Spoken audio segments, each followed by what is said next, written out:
अच्छा doctor Shazia, Israel ने पहले इस बोर्ड ऑफ पीस को आपको पता है कि मुस्तरद कर दिया था। फिर अचानक उसे क्या याद आया कि उसने इसमें शमूलियत इख्तियार करने के लिए उन्होंने इसकी तस्दीक भी कर दी है। वो अब कुछ लोग कहते हैं कि वो कुछ उनका इसमें ट्रिक था कि पहले मुस्तरद किया जाए ताकि ये तासुर आए कि जैसे कि इसराइल के मफादात का तहफ़्फ़ुज़ नहीं किया जाएगा। लेकिन डोनाल्ड ट्रंप के होते हुए कोई ऐसी बात कर सकता है कि इसराइल के मफादात का तहफ़्फ़ुज़ ना किया जाए? नहीं, इसराइल के मफादात का तहफ़्फ़ुज़ तो अमेरिका खुद कर रहा है ना, अमेरिका इस जेनोसाइड के अंदर पार्टी है। मुझे लगता है आज हमारी जो डिस्कशन है कि पाकिस्तान को शामिल होना चाहिए या नहीं होना चाहिए, वो तो अपनी जगह पे एक बड़ी डिबेट है जिसको ज़रूर होना चाहिए, लेकिन उससे भी पहले ये है कि ये हो क्या रहा है? हम बात तो तब कर पाएँगे जब हमें पता होगा कि क्या हो रहा है। तो हमारे सामने तो ये हकीकत है कि जी एक पीस प्लान है जिसकी 6-7 कॉपियाँ मार्केट में हैं, कोई कहता है हम इसको मान के आए हैं, कोई कहता है हम इसको मान के आए हैं और उसके बाद गज़ा के पीस प्लान का फ़ेज़ 1 जो है वो शुरू हो जाता है। और ट्रंप ऐलान करते हैं कल और परसों के जी फ़ेज़ 1 गज़ा के अंदर कंप्लीट हो गया, अब हम फ़ेज़ 2 के लिए जा रहे हैं और फ़ेज़ 2 के मरहले पे हमने एक बोर्ड ऑफ पीस बना लिया है। अब बोर्ड ऑफ पीस जो है वो ना किसी ने पूछा है कि फ़ेज़ 1 क्या था और वो कंप्लीट कैसे हुआ और फ़ेज़ 2 क्या होना है और उसमें हमने करना क्या है? और फिर फ़ेज़ 3 जो है वो क्या होना है, कुछ 6-7 फ़ेज़ेज़ पे बात हुई है।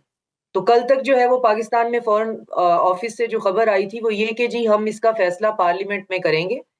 तो मुझे लगा कि ठीक है ये बहुत ही केओटिक सिचुएशन है, इसका मसले का हल जो है वो यही है कि हम इस मसले में बराह रास्त शामिल ना ही हों तो बेहतर है। तो फिलहाल हम ट्रंप के इताब से भी बच जाएँगे और इसको पार्लियामेंट में लेके जाते हैं। अगर सब स्टेक होल्डर्स कहते हैं जी चले जाएँ तो चले जाएँगे।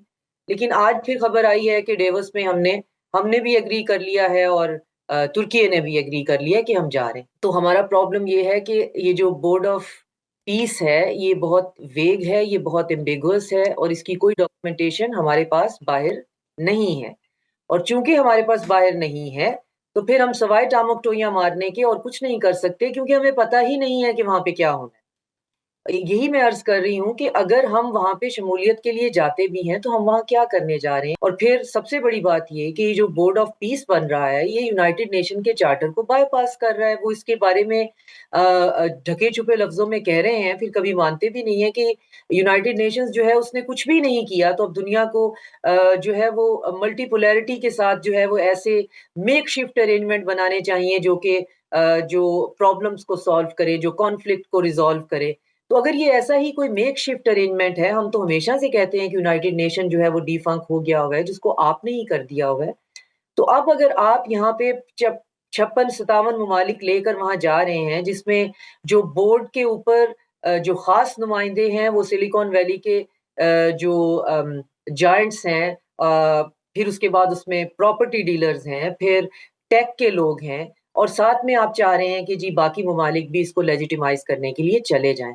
तो चले जाने में ऐसा कोई प्रॉब्लम नहीं है क्योंकि जब आपको ये पता ही नहीं है कि वहाँ जाके करना क्या है, लेकिन मेरा ये ख़्याल था कि हमें इस चले जाने में जंप करने से पहले थोड़ा रुक लेना चाहिए था। हमारा स्टांस ठीक था जब हमने ये कहा था कि हम पार्लियामेंट में जाते हैं और बात करते हैं क्योंकि बात फिर वही है कि हम अगर फ़लस्तीन की रियासत का स्टांस भी अपना रखना चाहते हैं, हम अगर हमास को मिलिटराइज़ भी नहीं करना चाहते हैं, तो फिर ये दोनों चीज़ें तो उसके मैंडेट में होंगी ही। तो फ़लस्तीन की रियासत जब ज़मीन पे कायम करने की बात आएगी, तो चंद नुक्तों के अलावा हमें कुछ और मिलेगा ही नहीं वहाँ। और जिस रिलीफ़ की हम बात कर रहे हैं, मैं इस प्लान की जब ये पहले मंज़र-ए-आम पे आया था, मैं इसकी बहुत बड़ी एडवोकेट थी। मेरा ख़्याल था कि कुछ फ्रेंडली फेसेस वहाँ जाएँगे, कुछ हम शायद वहाँ पे कर पाएँ।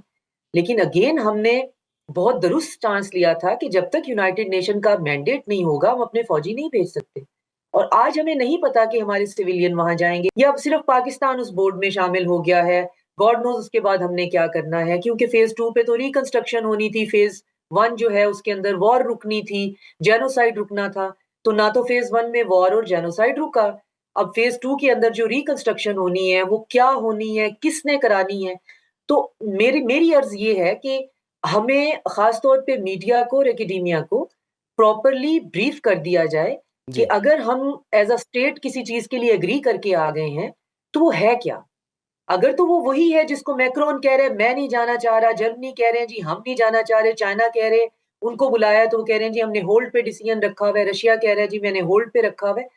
तो हमें इतनी जल्दी हम समझ सकते हैं हम मिडल पावर हैं, हम इतना प्रेशर और ये हालात भी ठीक नहीं है कि हमें ट्रंप के सामने खड़े हो जाना चाहिए, जहाँ वो मैक्रोन की और रुते की और शोल की सामने खड़ा करके उनको ज़लील और ख़्वार कर रहा है। हमें बिल्कुल तोपों का रुख अपनी तरफ नहीं कर देना चाहिए, हालात भी साज़गार नहीं है। मैं ये समझ सकती हूँ, इतना फ़हम हर बंदे में है, हमें बिल्कुल अपनी तरफ मुँह नहीं करा लेना चाहिए था। तो अगर ये सिर्फ़ उन तोपों का रुख अपनी तरफ ना करवाने के लिए कि है कि जी हम हैं, तो ठीक है, ये भी एक सही मूव हो सकता है। लेकिन अच्छा, हम जैसे लोग जब इस पे बात करने डॉक्टर के लिए शाज़िया ये बैठे भी हुए अर्ज़ हैं कीजिएगा, डॉक्टर शाज़िया ये बताइएगा, जैसे कि पाकिस्तान की एक बड़ी क्लियर पॉलिसी है फ़लस्तीन पर, इसराइल पर भी, और आपको पता है कि हम इसराइल को तस्लीम नहीं करते। लेकिन एक ऐसे फोरम में पाकिस्तान बैठेगा जहाँ पर इसराइली वज़ीर-ए-आज़म नेतन्याहू भी है। आपको पता है ना कि जब वो यूनाइटेड नेशंस में तकरीर के लिए नेतन्याहू आते थे तो बहुत से इस्लामी ममालिक के सरबराहान जो है उसका बायकॉट कर देते थे, बशमूल पाकिस्तान के वज़ीर-ए-आज़म के। तो ये एक फोरम में जब सब लोग इकट्ठे बैठे होंगे, एक फोरम को शेयर करेंगे, इस पर आपकी क्या राय है? क्या इससे आगे कोई रास्ता निकल सकता है? नहीं, इससे कोई रास्ता नहीं निकल सकता। शेयर करने की जहाँ तक बात है तो सब पार्टी है ना, स्टेक होल्डर्स हैं, तो आपके दोस्त भी, दुश्मन भी सब बैठते हैं मेज़ पे। इसराइल बैठे, इसराइल एक स्टेक होल्डर है, एक पार्टी है, उसने बैठना ही है। लॉजिकली उसके बैठने पे कोई प्रॉब्लम नहीं है। इसमें से कुछ निकल नहीं सकता।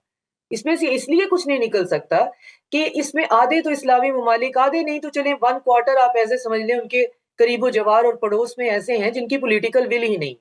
जिनमें से ऐसी-ऐसी खौफनाक चीज़ें सामने आ रही हैं कि वो ज़मानों से इब्राहिम अकॉर्ड जो है वो मान के बैठे हुए हैं और बाकायदा इस जेनोसाइड की एडिंग और अबेडिंग भी कर रहे हैं। अब इससे ज़्यादा हम और क्या शर्मनाक हकीकतें जो हैं वो लोगों के सामने बताएँ। उम्मत मुस्लिमा की बात होती।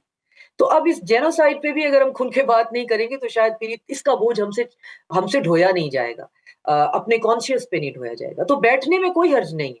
लॉजिकली बैठने में किसी भी पार्टी से कोई हर्ज नहीं है, पर बैठकर आपने करना क्या है? पाकिस्तान का बड़ा क्लियर स्टांस था। आप हमें बताएँ कि मैंडेट क्या है? अगर हमास को डिसआर्म करना है तो हमास एग्री किया था कि मैं voluntarily for the certain period disarm हो जाता हूँ। तो अब अगर किसी के पास कोई मैंडेट नहीं है, किसी को ये नहीं पता कि फेज़ 2 है क्या, तो वहाँ पे क्या फिर ट्रंप का रिविएरा ही बनना है ना। और ट्रंप इसको कर क्या रहे हैं? Trump in the broader sense जो एक यूनिपोलर जो इंस्टीट्यूशंस हैं, उनकी धज्जियाँ उड़ा रहे हैं।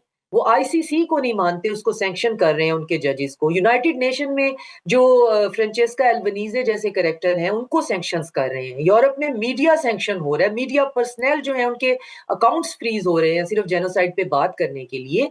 तो हो ये रहा है कि जो यूनिपोलर इंस्टीट्यूशंस हैं, उनको ये खुद ही लोग जो हैं, वो ढा रहे हैं।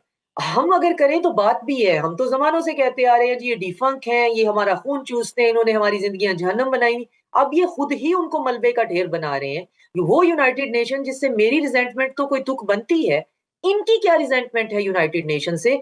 ट्रंप यूनाइटेड नेशन जैसे इदारे को बायपास कर ये क्यों कहते फिर रहे हैं कि मेरी अपनी पर्सनल मोरालिटी है और मेरे रूल हैं और दुनिया में कोई रूल बेस्ड ऑर्डर नहीं है। तो उसमें अब मैक्रोन ने कहा है कि मैं इसका हिस्सा नहीं बनता तो उसकी बेइज़्ज़ती हो रही है। जर्मनी के जो है शोल्ज़ ने कहा है मैं इसका हिस्सा नहीं बनता तो उसकी टिका के बेइज़्ज़ती हुई है। बाकायदा बेइज़्ज़ती से मुराद मैं ये लफ्ज़ मीडिया पे इस्तेमाल कर रही हूँ, बाकायदा प्रैक्टिकली जिसे हम अपनी लोकल टर्म में कहते हैं। जी। तो अब अगर ये हालात हैं, उसमें किसी ने नेविगेट तो करना है, तो हुँ, नेविगेट हम करने के मास्टर हैं। As a Pakistan, as a state हमने ठीक। नेविगेट कर लिया है।